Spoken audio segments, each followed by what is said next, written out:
जय Hind. My name is Hashim Ansari और मैं आपको मैथ्स पढ़ाने वाला हूँ। तो अपन लोगों ने पिछले लेक्चर में जो है ना भाई nth टर्म के बारे में पढ़ा था, एपी के समांतर श्रेणी के nवें पद के बारे में पढ़ा था।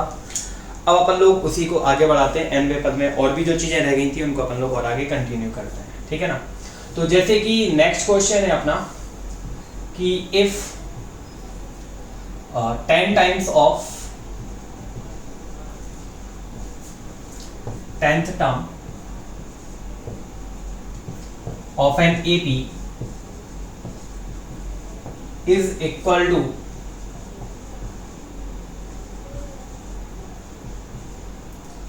15 times of 15th term,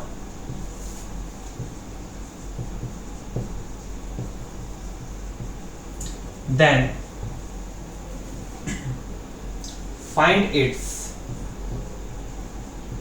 25th term. ठीक है, हिंदी में लिख लेते हैं। यदि समांतर श्रेणी का 10वें पद का 10 गुना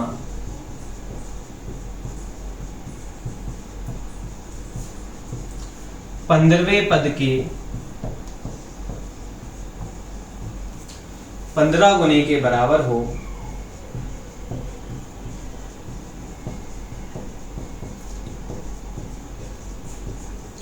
तो इसका 25वां पद ज्ञात करो।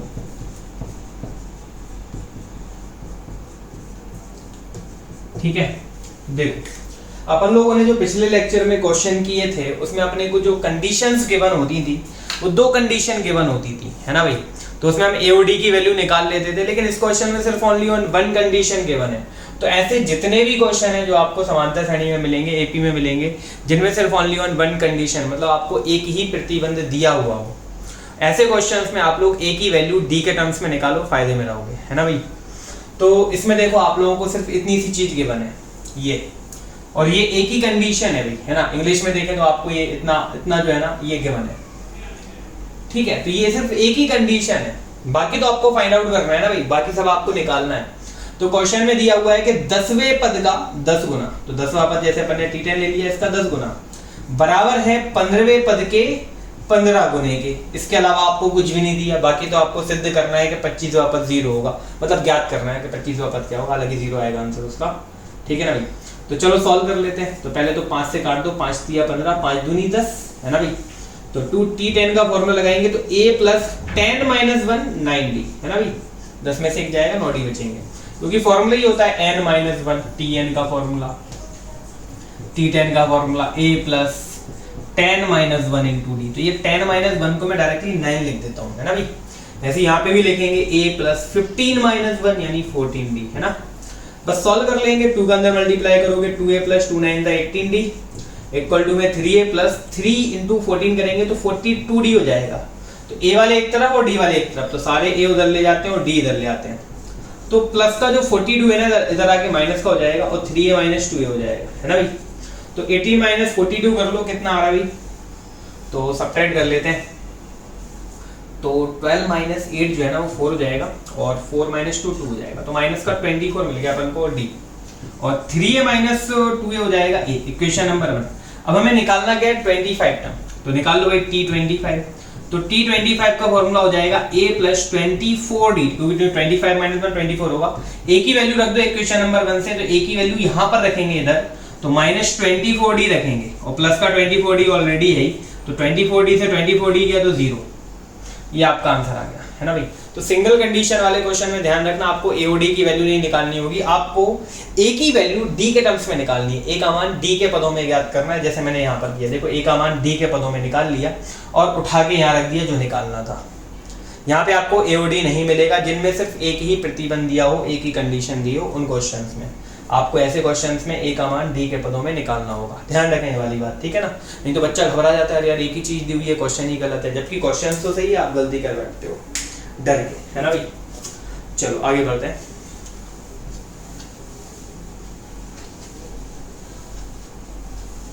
ठीक है, नेक्स्ट क्वेश्चन देखेंगे अपन लोग।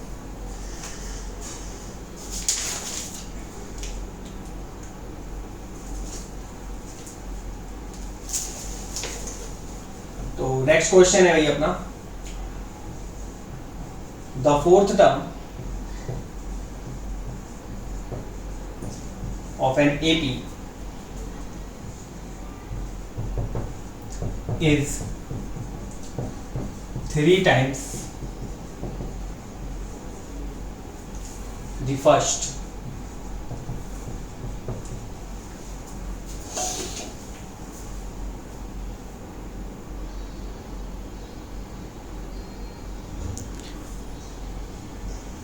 यहाँ पे आपको थोड़ा सा जीरो दिख नहीं रहा है तो मैं इसको ऊपर लिख देता हूँ, ये जीरो है ना, 2040 माइनस 2040 जीरो हो जाएगा। हाँ, क्वेश्चन पे आते हैं अपन लोग वापस। The fourth term of an AP is 3 times the first, and seventh term exceed twice the, and seventh term exceed twice the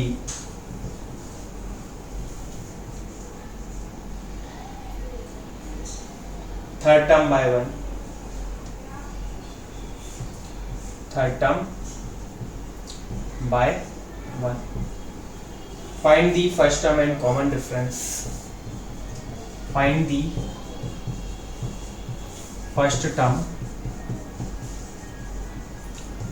and common difference.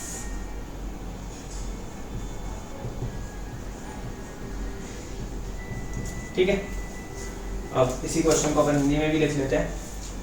तो क्वेश्चन है, समांतर श्रेणी का चौथा पद प्रथम पद का 3 गुना है। प्रथम पद का 3 गुना है। ठीक है, तथा सातवां पद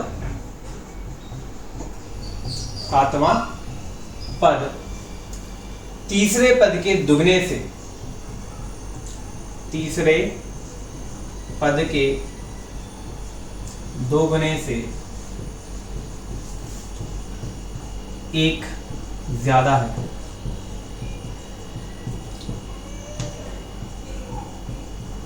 तब इसका प्रथम पद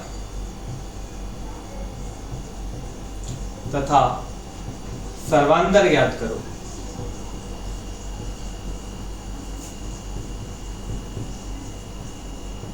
ठीक है, ये आपका क्वेश्चन हो गया। तो देखें आगे यहां पर। तो क्वेश्चन क्या कह रहा है कि भाई इसका जो फोर्थ टर्म है ना, वो फर्स्ट टर्म का कितना है, 3 टाइम्स है। मतलब इसका जो चौथा पद है वो पहले पद का 3 गुना है। तो चौथा पद T4 ले लिया और पहला पद क्या होता है, T1। तो कौन 3 गुना है, कौन 3 टाइम्स है, भाई ये 3 टाइम्स है, ये 3 गुना है। इक्वल करने के लिए गरीब में 3 का मल्टीप्लाई करो ताकि बेचारा अमीर के बराबरी कर पाए, है ना। T4 का फॉर्मूला A + 4 - 1 3D, और T1 दुनिया जानती है कि A होता है ना। जब भी देखो ऐसे क्वेश्चंस आ जाएं जिनमें कांस्टेंट ऐड नहीं हो रहा हो, अकेला जो अचर है ना वो ऐड नहीं हो रहा हो, जोड़ या घट नहीं रहा हो। कांस्टेंट क्या होते हैं, जिनमें ABCD नहीं आते हैं, जैसे 3 4 5 6 7।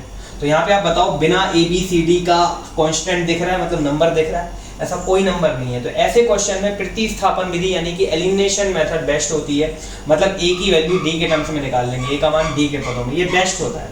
या चाहो तो D का A में भी निकाल सकते हो।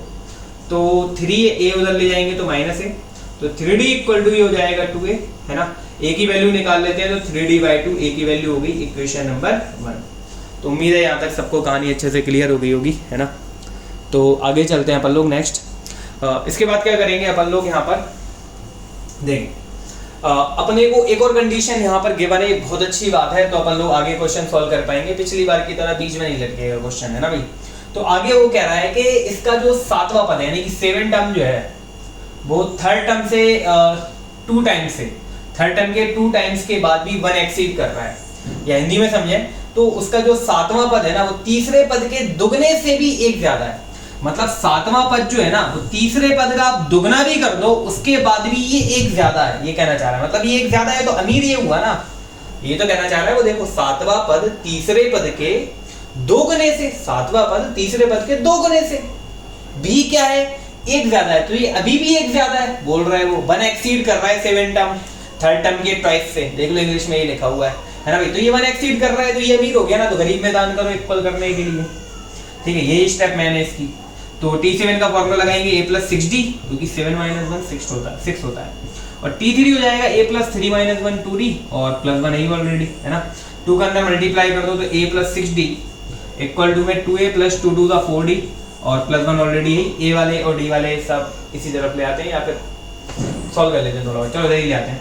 तो a - 2a और + 6d - 4d, और इक्वल टू में 1 बचता है, और a माइनस ये 2 है, a - 2a माइनस हो जाएगा, और 6d - 4d 2d हो जाएगा, और इक्वल टू में 1। यहाँ पे आप a की वैल्यू रख दो उठा के इधर, है ना भाई, इक्वेशन नंबर 1 से। तो नीचे तो जगह है नहीं है, मैं ऊपर रफ कर देता हूँ, क्वेश्चन हमने लिख ही लिया होगा, है ना।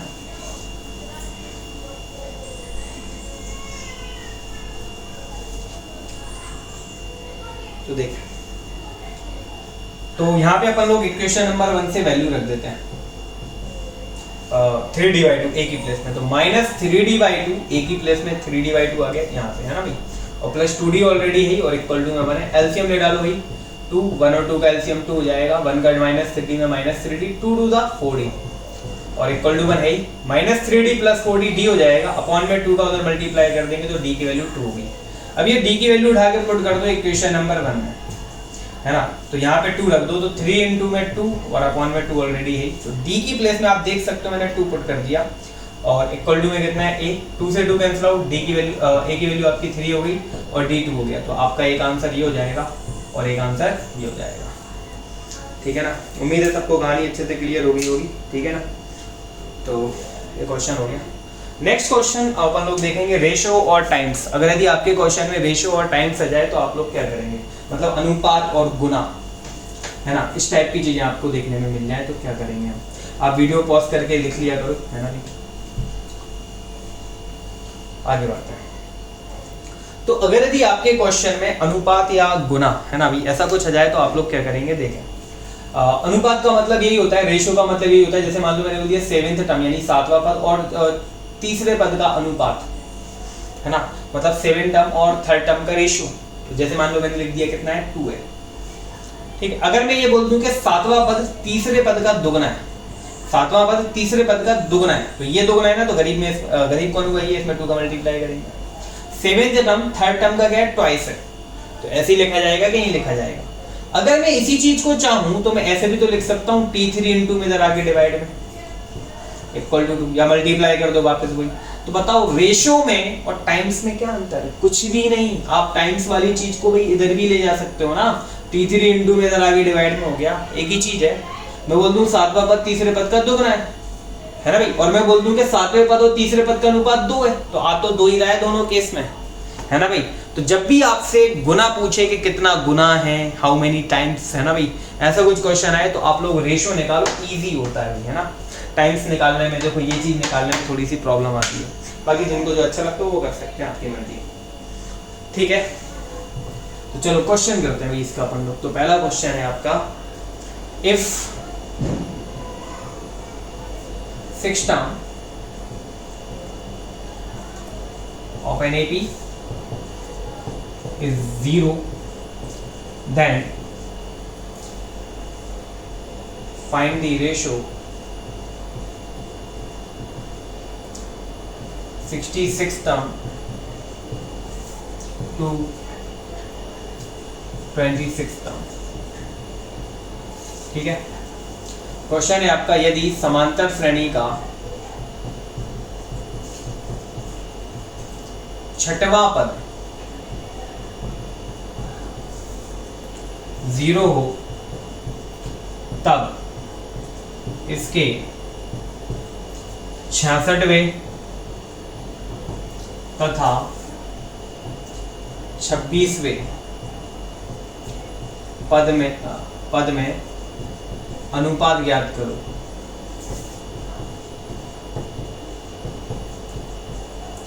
देखो एक ही कंडीशन के बने, आप फिर से देख सकते हैं यहाँ पे कि सिर्फ ये आपको दिया हुआ है अकेला, है ना। 6 टर्म कितना है भाई, 0 है, छठवां पद क्या है, 0 है।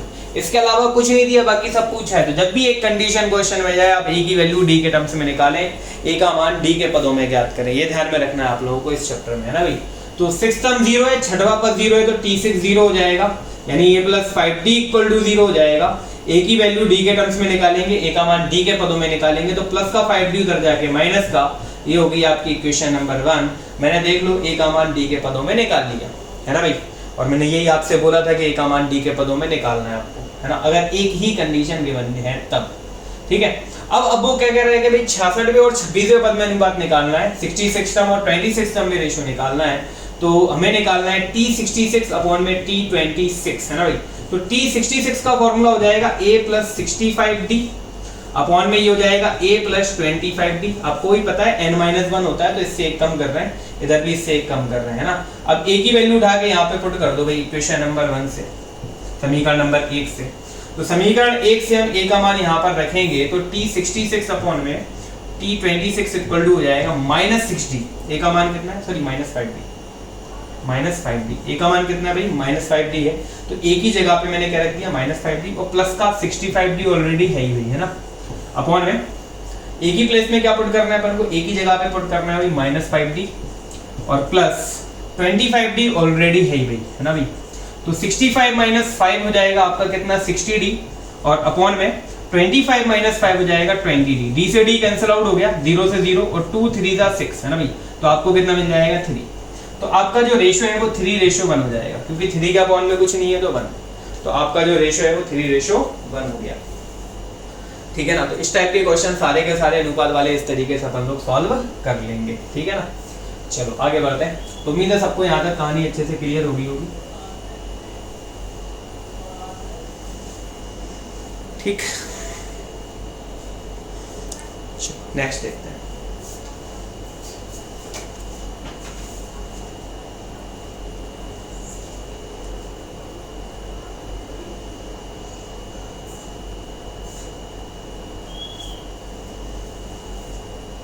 इसमें एक और क्वेश्चन लिख लेते हैं। If an is an AP, ठीक है ना, such that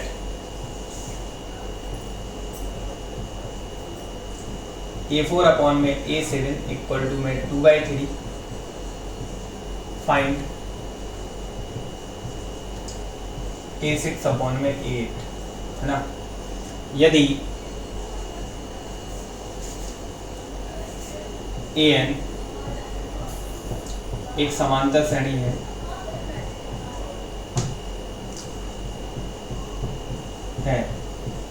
समांतर श्रेणी इस प्रकार है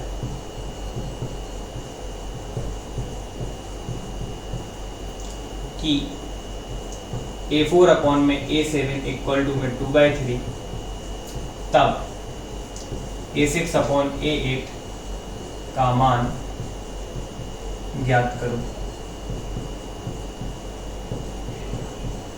ठीक है। ये आपका क्वेश्चन हो गया।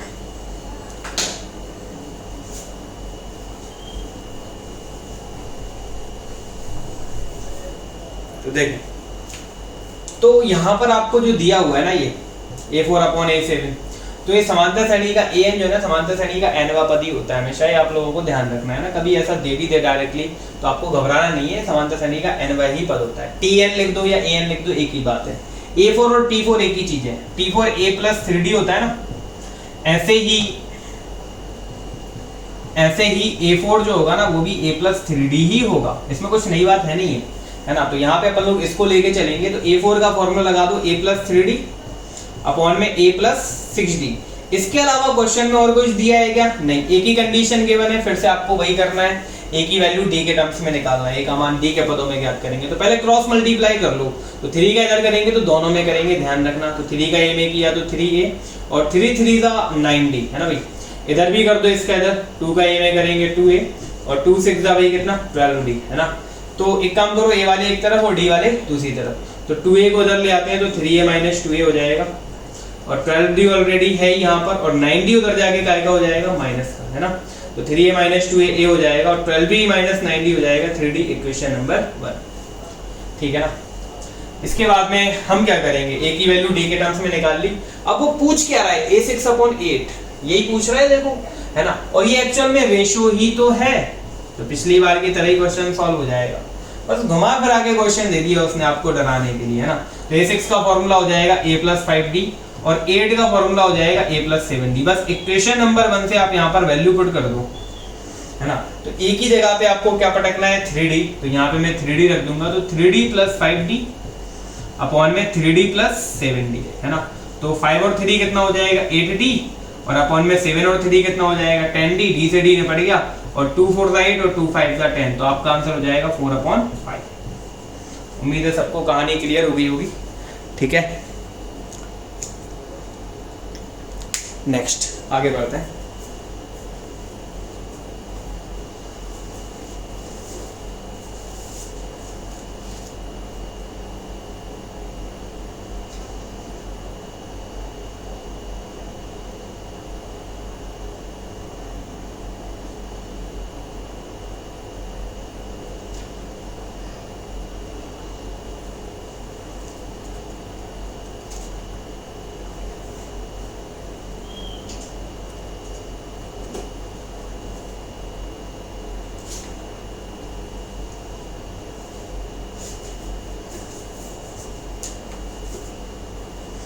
देखिए अपन लोग बातचीत करेंगे nth term from the and की, है ना, अंत से nवें पद की। तो अगला टाइप है अपना भाई nth term from the and, nth term from the and, यानी कि अंत से nवा पद, है ना, अंत से nवा पद। इसका फॉर्मूला क्या होता है, देखो इसका फॉर्मूला होता है l - n - 1 × d। अभी तक अपन लोग जो पढ़ रहे थे वो स्टार्टिंग से nवें पद की थ्योरी पढ़ रहे थे, अब मैं लास्ट से निकालूंगा, एंड से, यानी आखिरी में जो है ना वो उससे निकालूंगा, ठीक है ना। क्लियर हो गई बात सब लोगों को। जैसे कि मान लो फॉर एग्जांपल एक ट्रेन है जो इंदौर से दिल्ली जा रही है भी, है ना, तो अब आप इंदौर में बैठे हुए हो, मैं आपसे ये पूछना चाहूंगा कि भाई बताओ इंदौर में बैठे हो आप, अब मैं बोल रहा हूँ कि उस ट्रेन में आप जिसमें बैठे हो, मैं बोल रहा हूँ आपसे दिल्ली से तीसरा स्टेशन क्या होगा। बैठे इंदौर में हो लेकिन मैं पूछ रहा हूँ दिल्ली से तीसरा स्टेशन क्या होगा, भाई वही वाली कहानी हो गई, मतलब आप लास्ट से पूछ रहे हो, आप बैठे इंदौर में हो लेकिन, है ना, तो वही वाली कहानी है। तो अपन पीछे से निकालते हैं, लास्ट से निकालते हैं, है ना, ठीक है ना। तो ध्यान से सुने, क्वेश्चन अपन लोग कैसे करेंगे तो देख लेते हैं, है ना। तो लिखें क्वेश्चन, फॉर्मूला मैंने लिखवा ही दिया, अपन लोग डायरेक्टली क्वेश्चन लिखते हैं। बहुत इजी सी चीज़ें आपको इजीली समझ में जाएगी, इसमें कोई प्रॉब्लम आने वाली है नहीं, है ना। तो क्वेश्चन देखते हैं अपन लोग। तो क्वेश्चन है find the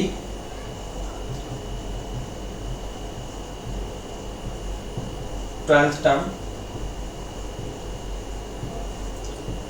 from the end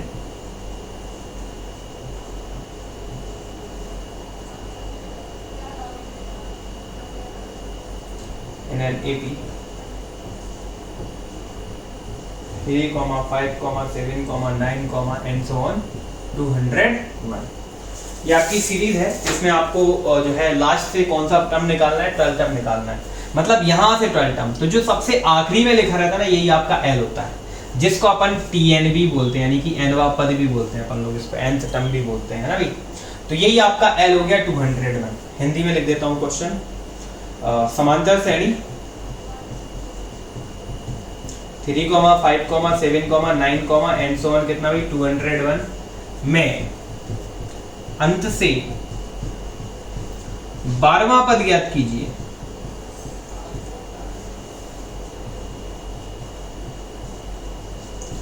ठीक है, ये आपका क्वेश्चन हो गया। तो इसमें हमें अंत से 12वां पद ज्ञात करना है भाई, लास्ट से 12वां पद निकालना है, मतलब ये आपका अंतिम पद हो गया L। तो सबसे पहले वैल्यूज लिख लो, L हो गया आपका 201 क्योंकि फॉर्मूले में वैल्यू रखनी है, N क्या हो गया 12 क्योंकि आपको 12वां पद निकालना है अंत से, D आपका क्या हो जाएगा भाई, D आपको पता ही है T2 - T1 यानी कि 5 - 3 मतलब ये 2 हो जाएगा, ठीक है ना। तो उम्मीद है सबको यहाँ तक कहानी क्लियर हो गई होगी। बस फॉर्मूला लगा दो अंत से nवें पद का, तो ये फॉर्मूला लिखा हुआ है, मैं यहीं पे वैल्यू रख देता हूँ सीधी सीधी, है ना भाई। इसके बाद जो सॉल्यूशन है मैं यहाँ से कर देता हूँ सीधा सीधा। तो अंत से nवें पद का फॉर्मूला ही हो गया, हमें तो अंत से 12वां पद चाहिए, तो l का मान रखेंगे 201 माइनस n का मान कितना है भैया आपका, कौन सा है 12, तो n का मान 12 रख दो यहाँ पे, तो 12 माइनस 1 और d कितना है अपना 2 है, बस इसको सॉल्व कर लेंगे। तो 201 माइनस 12 माइनस 1 11 और 11 2 का 22, सॉल्व कर लो भाई। 11 माइनस 2 जाएगा 9 और 10 माइनस 3 कितना हो जाएगा 7 और 2 माइनस 1 1, तो 179 मिल जाएगा आपको, ठीक है ना। तो ये आपका फाइनल आंसर हो गया 179। तो ये वाले क्वेश्चन काफ़ी सिंपल से होते हैं, आपको कोई दिक्कत नहीं आएगी सॉल्व करने में, ठीक है ना। तो चलो अपन लोग आगे बढ़ते हैं नेक्स्ट अगली थ्योरी पे, ठीक। तो देखें नेक्स्ट थ्योरी क्या है।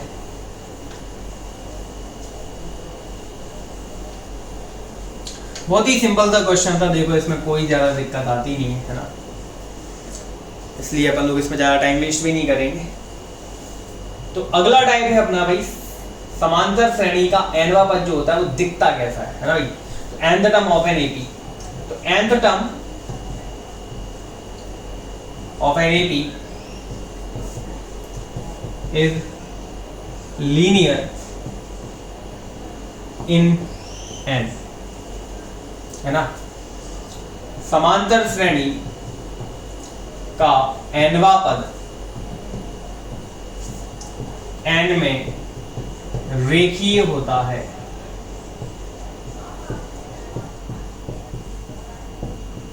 अभी ये क्या कहानी है अभी, है ना। तो समांतर श्रेणी का nवां पद जो रेखीय होता है, लीनियर होता है, तो उसका मतलब जैसे आपने जो है देखा होगा रैखिक समीकरण के बारे में आपने पढ़ा होगा, तो उनमें देखा होगा कि आपको x की पावर 1 नजर आई होगी हमेशा। आपने x में रैखिक पढ़ा होगा, लीनियर इक्वेशन पढ़ी होंगी, है ना भाई, 9th में 10th में आपने ये चीजें देखी होंगी, है ना। तो वहीं पर जो है आप लोगों ने सारी चीजें पढ़ी हैं, लेकिन यहाँ पे हमें जो पढ़ना है वो n में पढ़ना है, n में। तो वहां पे जो पढ़ते थे अपन वो ax प्लस b के रूप में होता था, मतलब 3x माइनस 7 या 4x माइनस 2 या 3 माइनस या 4 माइनस 7x, ऐसा कुछ। ये सब रेखिक समीकरण है, x में है, ये सब लीनियर इक्वेशन है, लेकिन काय में है x में, और वन वेरिएबल में है ना भाई, एक चर के लिए है ये। तो मैं यहाँ पर n में लीनियर की बात कर रहा हूँ, तो इसका मतलब ये है कि हमारा जो nवां पद है वो pn प्लस q के फॉर्मेट में होगा, या an प्लस b भी लिख सकते हो, लेकिन मैंने a का इसलिए यूज नहीं किया, नहीं तो आप लोग ये प्रथम पद समझने लग जाते हो स्मॉल a को, इसलिए मैंने जानबूझ के pn प्लस q लिख दिया, है ना भाई। और यहाँ पे p और q जो है ना ये दोनों कांस्टेंट है। p और q क्या है भाई, कांस्टेंट है। कांस्टेंट मतलब 1 2 3 4 5 √2 √7 जो भी हो, है ना, तो ये कांस्टेंट है, ठीक है। तो आप लोग अगर ये थ्योरी पढ़ लो ना, तो कुछ क्वेश्चन आप डायरेक्टली कर सकते हो, है ना भाई। आपके एग्जाम में आए भी हुए हैं ये वाले क्वेश्चन डायरेक्टली थ्योरी से, अगर आप ये थ्योरी पढ़ लो, ठीक है। बिल्कुल कंपलसरी नहीं है कि आपको ये चीजें बिल्कुल मतलब ध्यान में ही रखना है वाली, लेकिन इससे क्वेश्चन आते हैं तो आप डायरेक्टली कर पाओगे, आपका टाइम सेव कर पाओगे, ठीक है। चलो देखें आगे, नहीं तो और भी मेथड्स होती हैं इनकी, तो आप लोग इतना सा ध्यान रख के क्वेश्चन जल्दी बना पाओ। और टाइम सेविंग तो ये सारा रीजन होता है भाई कॉम्पिटेटिव एग्जाम में, तो इसलिए शॉर्टकट्स कुछ सीखना पड़ेंगे आपको, ठीक है। तो pn प्लस q के रूप में हो गया भाई आपका क्या, समांतर श्रेणी का nवां पद, n term of an AP, ठीक है। इसका मतलब ये है कि 3n माइनस 4 क्या समांतर श्रेणी का nवां पद होगा, बिल्कुल होगा। 7 माइनस 4n भी क्या समांतर श्रेणी का nवां पद होगा, बिल्कुल। मतलब आपको n की पावर देखनी है कि n की पावर 1 है, मतलब फिर वो रेखीय है, रेखीय है तो ये nवां पद है, फिर कोई दिक्कत नहीं है। अगर मैं लिख दूं √2 माइनस 4n तो भी ये समांतर श्रेणी का nवां पद है, मुझे कांस्टेंट से कोई दिक्कत नहीं है भाई।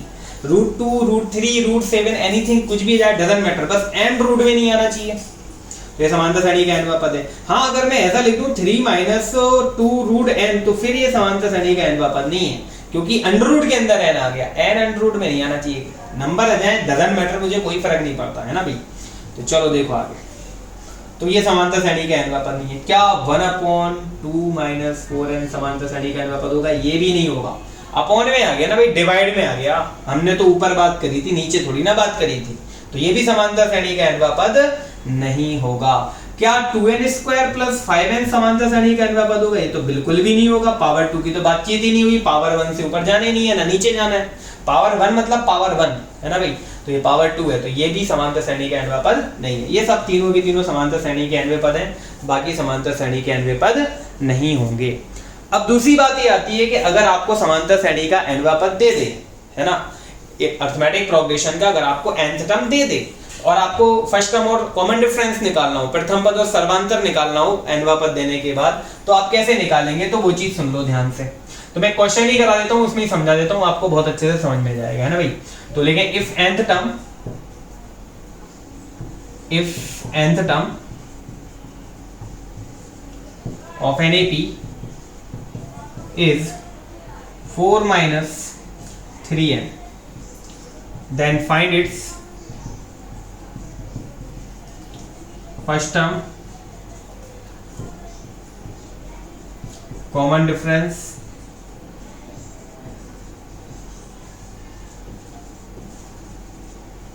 and 11th term। ठीक है, तो आपको ये निकालना है। हिंदी में भी लिख देते हैं क्वेश्चन, पहले इसको रफ कर दूं, आप लोग अच्छे से नोट कर लेना ना, वीडियो पॉज करके मैं रफ कर दूं।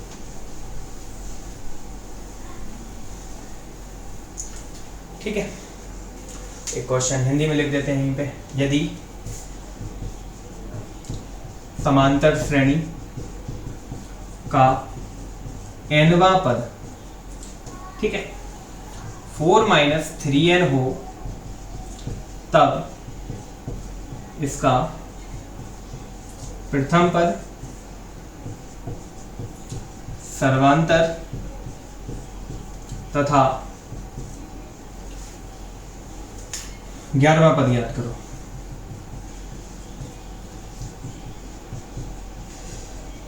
ठीक है, ये आपका क्वेश्चन हो गया।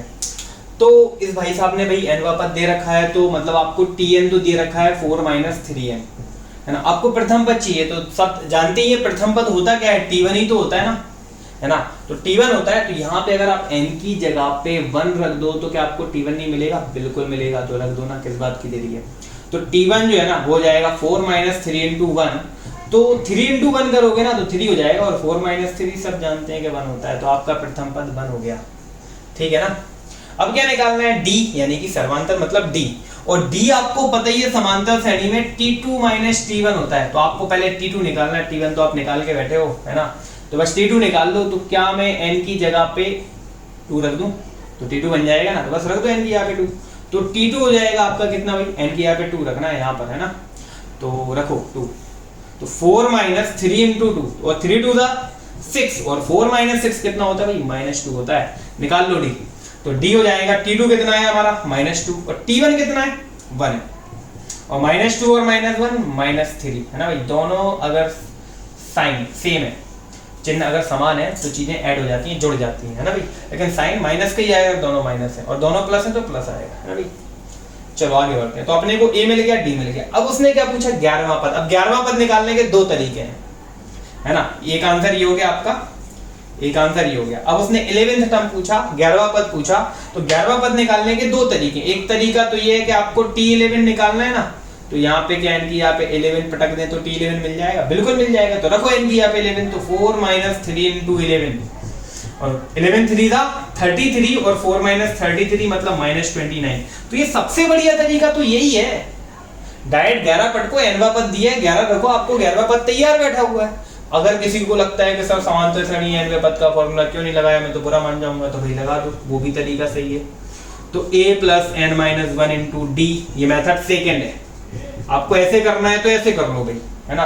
लेकिन ऊपर वाला तरीका ज्यादा बेस्ट है ना। लेकिन कुछ लोग नाराज हो रहे हो तो भाई ये वाला फॉर्मूला लगा दो, रख दो a और d का मान, लेकिन ये लंबा तरीका है ना। या तो ऐसे कर लो डायरेक्ट, या फिर ऐसे कर लो मेथड सेकंड। लेकिन प्रथम पद और सर्वांतर के लिए यही तरीका बेस्ट है ना। और जो तरीके होते हैं वो थोड़े मजा नहीं आएगा आपको उनमें, ये बेस्ट है ना। 11वें पद के लिए आप चाहो तो ये कर दो डायरेक्ट, या nवें पद का सूत्र लगा के n की यहाँ पे 11 रख के भी कर सकते हो। तो t11 a यानी प्रथम पद कितना था अपना, 1 था, यही a होता है, t1 को ही हम a बोलते हैं, और प्लस 11 minus 1 into d, और d कितना है अपना भाई -3। इसको भी सॉल्व करके देखो, आपका -29 ही आएगा। तो 1 प्लस 11 minus 1 10, और 10 into 3 माइनस का 30। चलो आराम से कर देता हूँ, 10 into में -3, तो प्लस माइनस माइनस, तो 1 minus 30 यानी कि -29, है ना। तो आप देख सकते हैं कि दोनों मेथड से ही हमारे जो आंसर है ना वो सेम आए हैं। थोड़ा देख नहीं रहा होगा तो मैं ऊपर ले लेता हूँ यहीं पे। तो 1 प्लस 10 into में -3, तो 1 माइनस कितना भाई 30, तो 1 minus 30 मतलब माइनस का 29।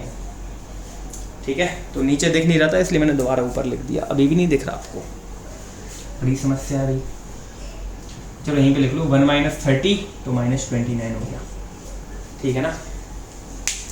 चलो भाई, चलो है ना, सब कुछ दिख ही रहा होगा कि -29 आ रहा है, हल्का सा कट रहा है अभी भी, तो सिंपल सी कैलकुलेशन है। तो बस आज के लेक्चर को अपन लोग यहीं पे समाप्त करते हैं, ठीक है ना। फिर मिलते हैं अपन लोग कल के लेक्चर में, है ना, फिर धूम करेंगे। जय हिंद।